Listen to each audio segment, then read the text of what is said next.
त्रैमासिक परीक्षा के अंतर्गत आपका होने वाला है। इसमें आपको समय 2 घंटे 30 मिनट का दिया गया है। कुल अंक 80 अंक का पेपर है, जो आपको पता ही है। निर्देश भी आपने पढ़ ही रखे हैं। तो चलिए बिना बकवास किए प्रश्न पत्र की ओर बढ़ते हैं।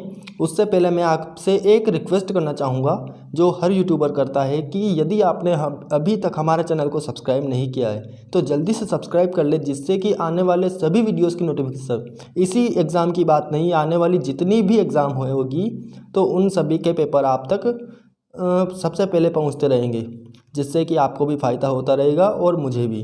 तो चलिए बढ़ते हैं। सबसे पहले प्रश्न हमें विकल्प दिया गया है, जो 8 विकल्प आपसे परीक्षा में पूछे जाएंगे। तो सबसे पहला विकल्प जो आप देख ही रहे होंगे, STP पर 1 मोल ऑक्सीजन गैस बराबर है। तो इनमें 4 विकल्प दिए गए हैं। आंसर शीट मैं बाद में प्रोवाइड करवा दूंगा, आप पहले पेपर देख लीजिए। यहाँ पर आपको दूसरा विकल्प दिया गया है, आप अच्छे से देखिए, ये दूसरा विकल्प है। तीसरा विकल्प, डाल्टन के परमाणु सिद्धांत का एक कथन निम्नलिखित है। ये कथन दिया गया है और 4 विकल्प दिए गए हैं, जिनमें से आप अच्छे से देख लीजिएगा। चौथा, पांचवा, अगर वीडियो की स्पीड ज़्यादा हो तो वीडियो को पॉज कर लीजिएगा, जिससे कि आपको अच्छे से दिख सके और आप अच्छे से पेपर को कंप्लीट कर सके, जिससे कि आपकी त्रैमासिक परीक्षा बहुत ही अच्छे तरीके से जाए। क्योंकि दोस्तों पहले आप ये लिख लीजिए, 6वां 7वां 8वां। अगला है दूसरा प्रश्न, रिक्त स्थान भरिए।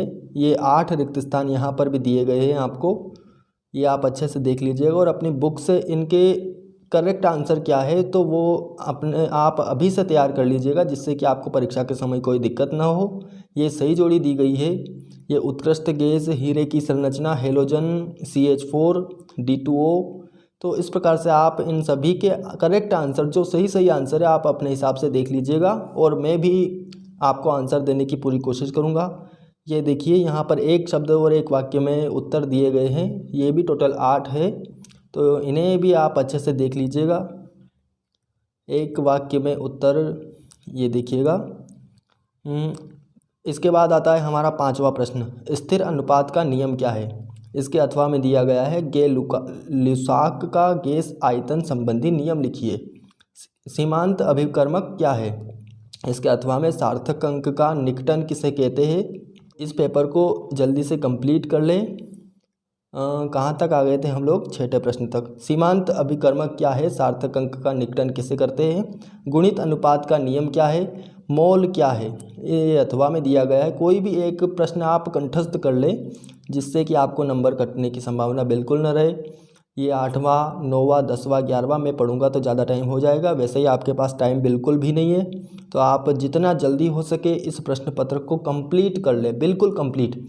क्योंकि दोस्तों सूचनाएं आपको भी पता है कि यदि बोर्ड एग्ज़ाम यानी आपकी वार्षिक परीक्षा नहीं हो पाई तो त्रैमासिक परीक्षा और अर्धवार्षिक परीक्षा के हिसाब से ही आपका रिजल्ट निकलेगा, चाहे 12th हो या 11th हो, 9th हो या 10th हो। अगर कोरोना की तीसरी लहर आई तो इन्हीं परीक्षाओं के हिसाब से और इन्हीं परीक्षाओं को आधार मानते हुए अपना रिजल्ट निकलेगा। तो आप लिखते भी जाइए। ये प्रश्न 9वां 10वां 11वां 12वां आप अच्छे से देखिएगा और लिख लीजिएगा, और इनके एग्ज़ाम में जो आंसर आप लिखने वाले हैं इन्हें अभी से कंप्लीट कर लीजिएगा। तो 12वां प्रश्न तक तो हमने देख लिया। अगला आता है 13वां प्रश्न। ये 13वां, सहसंयोजी यौगिक की परिभाषा लिखिए। विद्युत संयोजी यौगिकों की परिभाषा लिखिए।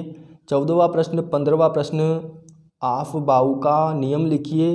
पाउली का अपवर्जन नियम उदाहरण सहित लिखिए। दोस्तों मैं सभी प्रश्नों को नहीं पढ़ रहा हूँ, आप अच्छे से वीडियो को पॉज करके सभी प्रश्न लिख लीजिएगा। ये 16वां प्रश्न, 17वां प्रश्न, 18वां 19वां, ये आप अच्छे से देखिएगा और लिखिएगा।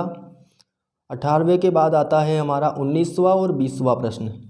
ये 20 प्रश्न हमने कंप्लीट किए अभी तक। इसके बाद आता है हमारा 21वां प्रश्न, जो है अष्टक नियम लिखिए तथा इसका महत्व एवं सीमाएं लिखिए। इस प्रश्न को आप अच्छे से कंप्लीट कर लीजिएगा, क्योंकि यह प्रश्न 11वीं में 12वीं में और आगे आप साइंस फील्ड के अंतर्गत अगर अध्ययन करना चाहेंगे तो ऐसे नॉलेज आपको बहुत जगह काम आएंगे। तो इन प्रश्नों को तो आप मतलब बेसिक जानकारी रखिए ऐसी बातों की। इसके बाद आता है 22वां प्रश्न और लास्ट प्रश्न है, विद्युत रासायनिक श्रेणी के प्रमुख उपयोग लिखिए। इसके अथवा में मानक हाइड्रोजन इलेक्ट्रोड को समझाइए। तो इस प्रकार से हमने जो है इस रसायन विज्ञान यानी केमिस्ट्री के पूरे पेपर को देख लिया, जो आपको त्रैमासिक परीक्षा में देखने को मिलेगा। ये देखिए पूरा एक बार और देख लेते हैं ये पूरा पेपर। अगर आपका कोई प्रश्न छूट गया है तो वीडियो को रिवीज करके देख लें, क्योंकि एक भी प्रश्न नहीं छूटना चाहिए, पूरे पूरे नंबर आना चाहिए। तो दोस्तों ये हमने 11th क्लास का रसायन विज्ञान अर्थात केमिस्ट्री का पेपर देख लिया। और दोस्तों एक बार और कहना चाहूँगा कि अगर आप अपनी क्लास के एग्ज़ाम के पेपर सबसे पहले और 3 दिन पहले पाना चाहते हैं तो चैनल को अभी सब्सक्राइब कर लें।